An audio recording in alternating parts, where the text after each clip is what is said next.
আজকে এই আলোচনা পর্বে বিশেষ অতিথি হিসাবে উপস্থিত আছেন কবি, ভাবুক এবং লালনকে যিনি বাংলাদেশে দার্শনিক আকারে, ভাবুক আকারে জাতীয় করে তুলেছেন এবং সারা বিশ্বে পরিচিত করেছেন সেই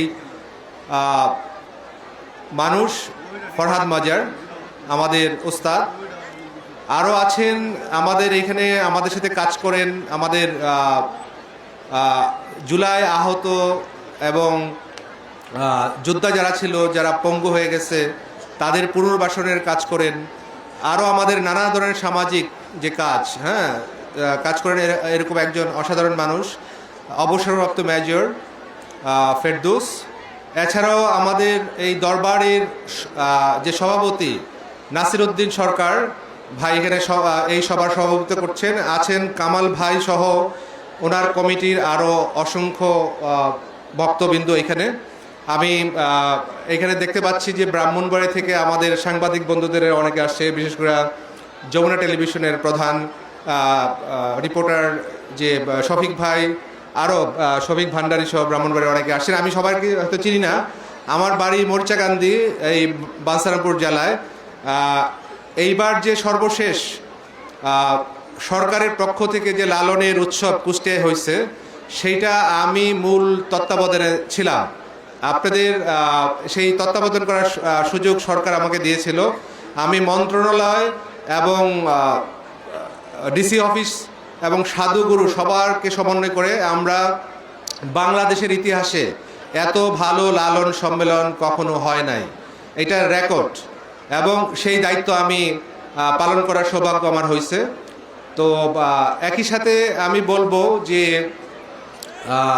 5ই আগস্টের পরে সারা বাংলাদেশে যখন মাজারের উপরে এবং ফকির, ভক্ত, পীর, পাগলদের উপরে আক্রমণ হচ্ছিল, আমরা প্রথম ঢাকায় তার প্রতিবাদ মিছিল শুরু করি ভাববৈঠকি নামে আমাদের যে ব্যানারে, সেখান থেকে।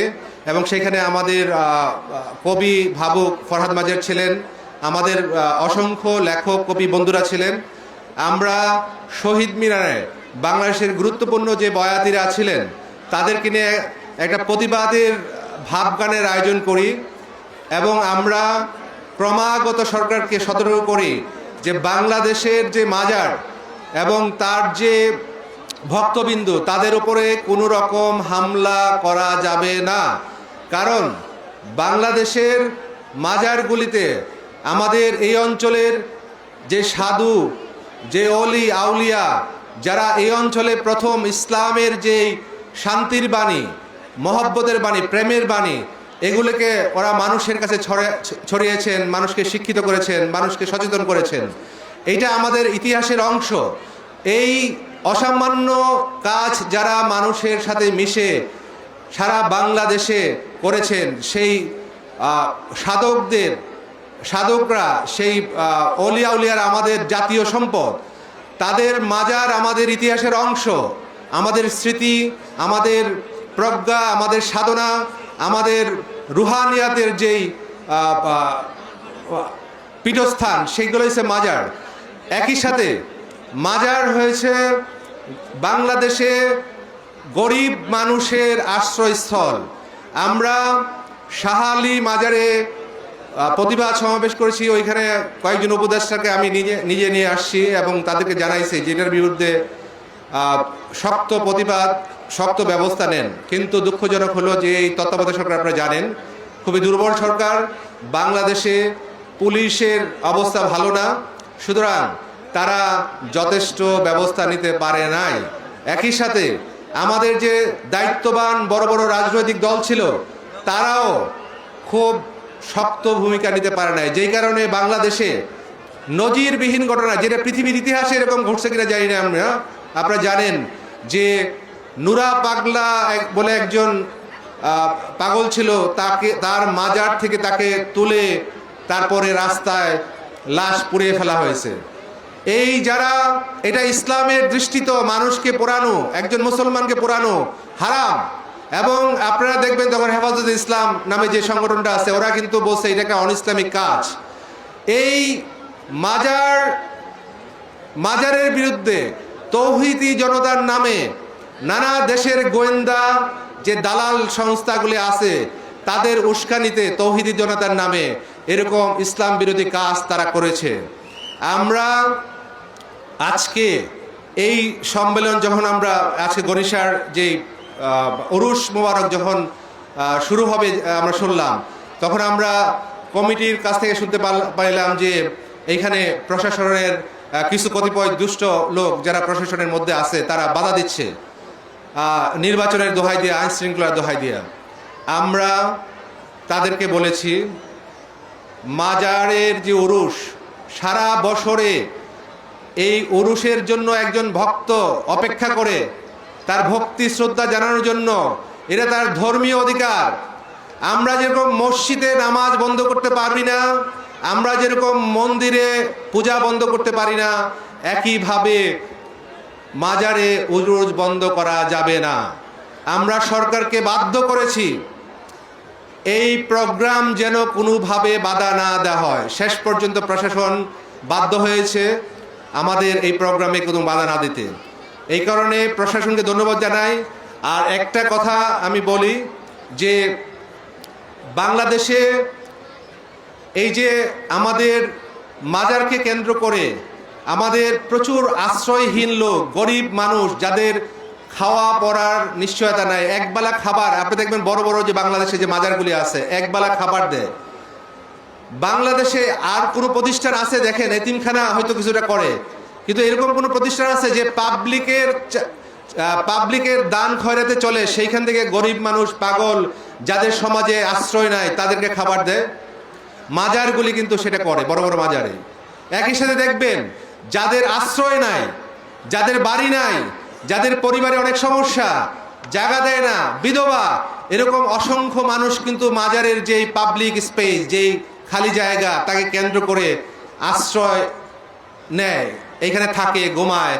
এবং অনেক যাদের মাথার মধ্যে, আমরা যাদেরকে বলি পাগল, মানে মাথায় সমস্যা আছে, সাইকোলজিক্যাল, এরকম অসংখ্য লোক কিন্তু মাজারকে কেন্দ্র করে ওরা এখানে যে স্পিরিচুয়াল গান হয় এবং স্পিরিচুয়াল যে কথাবার্তা হয় তাকে কেন্দ্র করে এখানে আসে। এবং এটা একটা মাজারগুলি এবং আমাদের পীরেরা আজকে দেখেন টাকা দিয়া কাউন্সিলরের কাছে যাইতে হয়, যে মানসিক রোগী হয়ে আপনি ওইখানে টাকা দিয়ে যাইতে হয়, কিন্তু মাজারগুলি এবং পীরেরা বাংলাদেশে শত শত বছর ধরে সাধারণ মানুষের মানসিক ভারসাম্য ঠিক রাখার জন্য কাজ করেছে।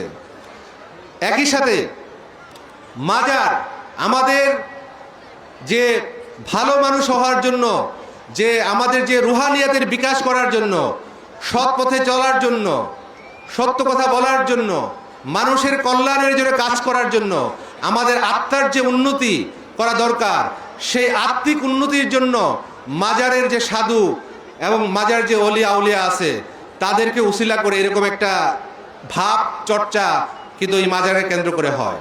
একই সাথে আপনি দেখবেন, আমি সংস্কৃতি উপদেষ্টাকে সামনে রেখে আমি বলেছি যে আপনারা বাংলাদেশ শিল্পকলা একাডেমিকে 100 কোটি টাকা বছরে বাজেট দেন। কেন? শিল্প সংস্কৃতি তৈরির জন্য।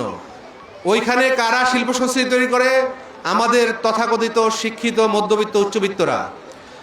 আর আপনি যদি গণিসার কি বলে শাহালির মাজারের মতো মাজারে যান, সেইখানে সারা বছর গুরুবারে ছোট ছোট গ্রুপে নানা ঘরানার নানা ভক্তবৃন্দ এসে নিজেরা গান করে, কি হয়তো একটা বাদ্য বাজানো শিখে, একটা গান শিখে, ওই গান শিখতে শিখতে একটা তত্ত্ব শিখে, একটা ভালো কথা শিখে, একটা সত্য কথা শিখে।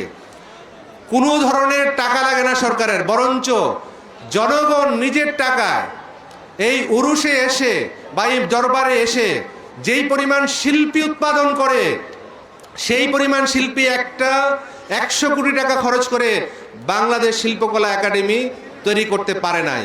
অথচ বাংলাদেশের সমস্ত মাজার এর চেয়ে বেশি শিল্পী, সাধু এবং আমাদের চিন্তক এবং ভালো মানুষ তৈরি করে।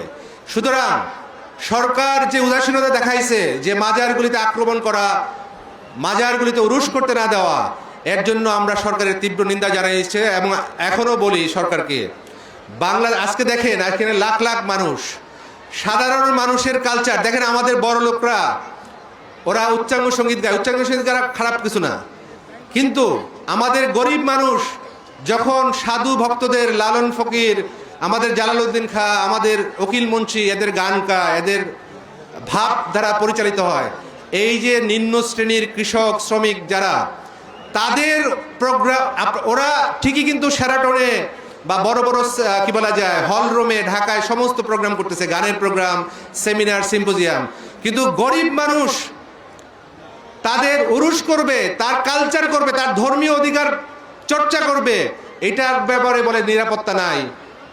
এইখানে হামলা করতে আসে, নানা এজেন্সিকে তারা এখানে নিয়োগ করে। এইটা মাজারে হামলা মানে, এই কারণে আমরা বলি গরিব মানুষের ধর্মের হামলা। মাজারে হামলা মানে গরিব মানুষের মনে হামলা। মাজারে হামলা মানে বাংলার যে অলিয়া উলিয়াদের যে রুহানিয়াতের জার্নি, সেই রুহানিয়াতের উপরে হামলা।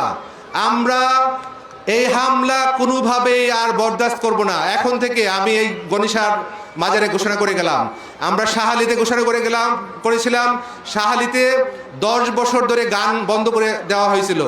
আমরা ওই দিন ঘোষণা করে আসছি যে আজকে থেকে শাহালিতে প্রতি বৃহস্পতিবারে ভক্তরা গান করবে, সেখানে গান চালু হয়েছে। আজকে আমরা এই গণিসা বাবার দরবার থেকে গণিসা বাবার আশীর্বাদ কামনা করে ঘোষণা করছি, বাংলাদেশে এরপরে আর কোনো একটা উরুসও বন্ধ করা যাবে না, একটা মাজারও হামলা করা যাবে না, কোনো সাধু ফকির পাগলকে আক্রমণ করা যাবে না। যদি করা হয় আমরা প্রতিরোধ করব। সারা বাংলাদেশের পাগল ফকিররা এবং সাধুগুরুরা আমরা ঢাকা ঘেরাও করব। আমরা প্রধান উপদেষ্টা বা প্রধানমন্ত্রী যেই হন আপনি, আপনার কার্যালয় ঘেরাও করে আপনাকে বাধ্য করব যেন মাজারের সুরক্ষার জন্য আপনি কাজ করেন। আজকে এখান থেকে ঘোষণা করে গেলাম, আমরা সারা বাংলাদেশের সাধুগুরু, মাজার ভক্ত, মাজারের কমিটি সবাইকে নিয়ে ঢাকায় আমরা সম্মেলন করব। আপনারা জানেন মানিকগঞ্জে ধরে একটা উরুস করতে দেওয়া হয় নাই, আমরা মানিকগঞ্জে সারা বাংলাদেশের সাধুগুরুদের নিয়ে ওইখানে প্রশাসনের লোক ভয় দেখাইছে, আমরা ওইখানে সবাইকে নিয়ে জাতীয় সম্মেলন করব। আপনারা রাজি? আপনারা ঢাকায় জাতীয় সম্মেলনে যাইতে রাজি? আমাদের কোনো ভয় নাই, আমাদের সাথে আল্লাহ আছে, আমাদের সাথে অলিয়া উলিয়াদের দোয়া আছে, আমাদের সাথে বাংলাদেশের সমস্ত গরিব মানুষ, সুখী দুঃখী গরিব মানুষরা আছে, অসহায় মানুষরা আছে, যাদের পক্ষে রাষ্ট্র থাকে না, যাদের পক্ষে বড় বড় পলিটিক্যাল পার্টিগুলি থাকে না। আমরা যদি ঐক্যবদ্ধ থাকি তাইলে ইনশাল্লাহ আমাদের উরুস, আমাদের রুহানিয়াতের চর্চা, আমাদের ভাব চর্চা কেউ ঠেকাতে পারবে না। আজকে গণিসা থেকে আমি এই কামনা করে আমার বক্তব্য শেষ করলাম। সরি, আমি একটু লম্বা বক্তৃতা দিলাম, কারণ এই প্রোগ্রামটা আয়োজন করতে অনেক কষ্ট করতে হয়েছে, আমাদেরকে অনেক ফাইট করতে হয়েছে। পুরা রাষ্ট্রীয় স্বরাষ্ট্র উপদেষ্টা সহ, ধর্ম উপদেষ্টা সহ নানা জায়গায় এবং পুলিশের উচ্চপদস্থ কর্মকর্তাদেরকে আমাদেরকে রিকোয়েস্ট করতে হয়েছে যে এটা বন্ধ করা যাবে না, এটা ধর্মীয় অধিকার, এবং অনেক কাঠখড় পুড়িয়ে আমরা এই প্রোগ্রাম আজকে করতেছি। এবং একই সাথে সাবধান করছি, এই মাজারে যদি কোনো দুষ্ট প্রকৃতির লোক থাকেন যারা এই উরুসকে ভণ্ডুল করতে চান বা উরুসে গ্যাঞ্জাম লাগাইতে চান, আপনাদের সাবধান করে দিচ্ছি, আপনারা এখান থেকে চলে যান। আমাদের সমস্ত গোয়েন্দা বাহিনী, পুলিশ, ডিবি সব আমাদের এখানে আছে, ভাইয়েরা আমাদের সহযোগিতা করতেছেন। সুতরাং আপনারা কোনো ধরনের উস্কানিমূলক কাজ করবেন না, করলে কঠোর শাস্তি হবে।